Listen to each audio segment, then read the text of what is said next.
Good morning. My name is Pastor Clarence Lee. I'm a retired military veteran of the Vietnam War. I entered the military, the USMC Marine Corps in 1969 as a private. I did 23 years all total in the military, both Marine Corps and Army.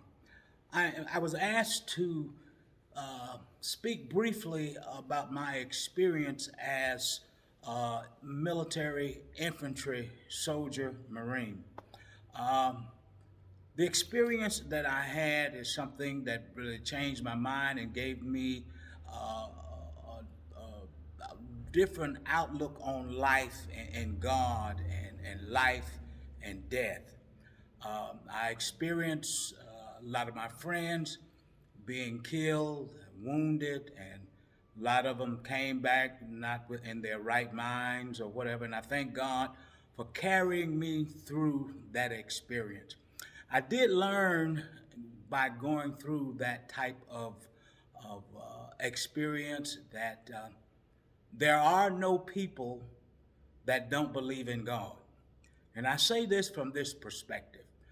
Whenever there was an attack, or whenever someone got shot or got hit, or was in a fierce firefight, I always heard them call, "Oh Lord."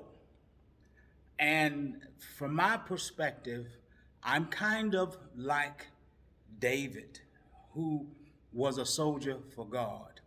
That is to say, that God protected David during his battles.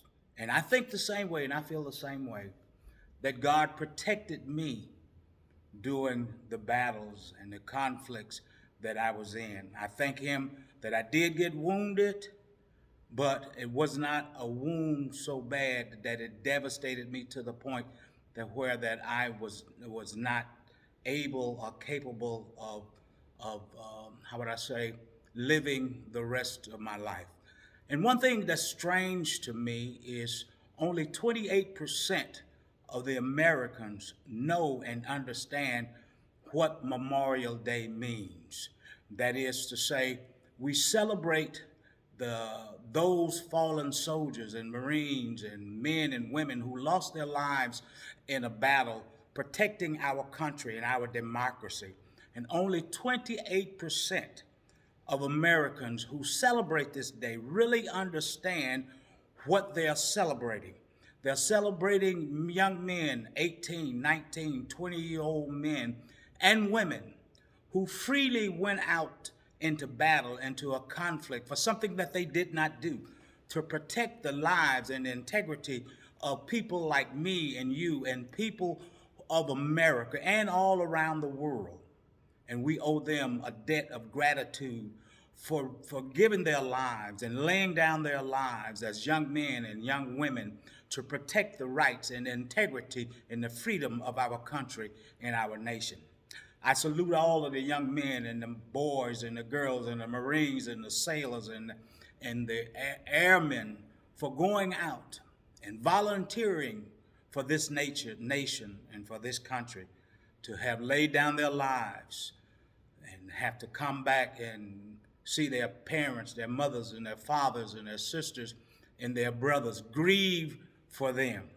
So as I end this, I want to give a salute, a slow hand salute for those of you who know, to those brave young men and women who gave their life, who sacrificed all that they had for the integrity, for the safety, and for the freedom of this nation. And I want to also say that this started back in 1866 when the Confederates and other military men started putting flowers on the graves of fallen soldiers. And it did not come into law, be made a law until 1971. And I think that that's good, but I think and I feel and I believe that those years were lost to give credence and appreciation for the boys and girls and young men and women who gave their life and sacrificed themselves for this country, that again, that we could have the freedom that we take so much for granted today. So I thank you for this short speech, and I hope that while we're celebrating this Memorial Day, that you will take just a few minutes to bow your head in prayer and thank the young men and women for the sacrifice that they gave, and also for their parents, for their mothers and fathers and brothers and sisters and children who suffer forever for the loss of their lives. And for this, I thank you, and a slow hand salute for my brothers and my sisters.